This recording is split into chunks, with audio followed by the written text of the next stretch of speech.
Hi!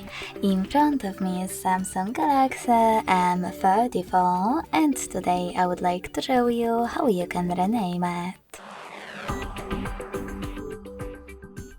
Begin by going into Devices Settings and scrolling all the way down to access About Phone section. Now tap on Edit under Current Device Name and type in wherever you wish to. When you're done, you need to select Done in the pop-up and wait. So when I do that, as you can see, name of my device has changed.